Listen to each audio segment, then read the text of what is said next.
મુક્તો હંમેશા કોઈ પણ વસ્તુમાં આપણી ઉપર કોકે વિશ્વાસ મૂક્યો છે એ વિશ્વાસઘાત ન કરો. એ બહુ મોટી અપ્રામાણિકતા છે. દગા કપટ પ્રપંચ કરીને આપણે ક્યાં જઈશું? સ્વામી કે કદાચ આપણી જોડે 10,000 છે, 10,000માંથી 10 લાખ થયા, 10 કરોડ થયા, તોય તે કશું જોડે તો આવવાનું નથી. અને 4 રોટલીથી વધુ ખવાતું નથી. 4 રોટલીથી વધુ કઈ 10,000 વાળો 4 રોટલી ખાતો હોય, 10 લાખ વાળો 40 ખાતો હોય. એટલે ભાઈ તમે બધા 40 ખાવ છો?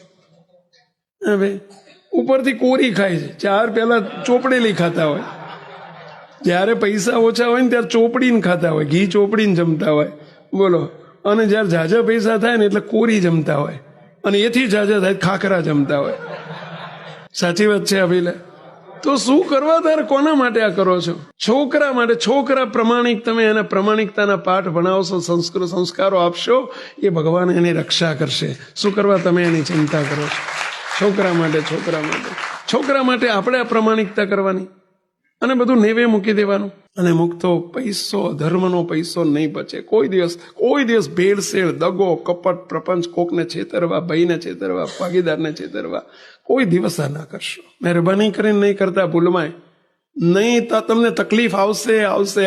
નહીં પચે. લખી રાખજો. જ્યાં ખોટું કરવું પડે ત્યાં બ્રેક મારજો. ધંધો બદલી નાખવો પડે